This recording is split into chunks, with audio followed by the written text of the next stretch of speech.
Какво е това? Учители ме заблуждават. Вкусен подарък отвътре в царството.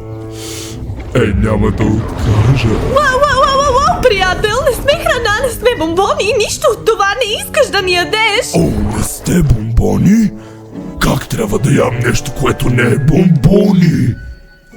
Извинете. Помни, винаги пропуска големите лигави чудовища. Кой си ти без това?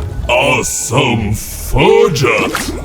Преди живяха в царството, но бях прокуден от гадната принцеса, когато изядох твърде много от жителите й.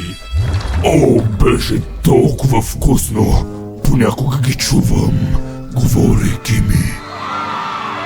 О, боже, това звучи като предумишлено убийство. Убийство ли, ако е вкусно? Отговори ми на това. Това е прекрасен аргумент. Не, лош аргумент. Защо не го оставиш на мен преди да реша, че косата ти изглежда на бомбони? Джакс! Вау, наистина изглежда. Спрете! Господин Фъч, изглеждате на приятен човек с добри помисли. Аз не съм. Ако знахте какво правя в свободното ми време, щеше да сте погносени. Така както казвах, мога и да имам път в царството. Ако си съгласен да ни помогнеш в замяна. Хей, кога успя? Блъквай, бомбонче. Ето, закри се с това.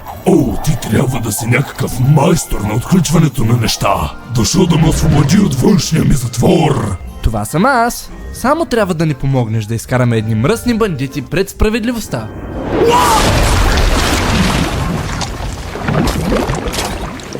Видях смъртта да ми намига.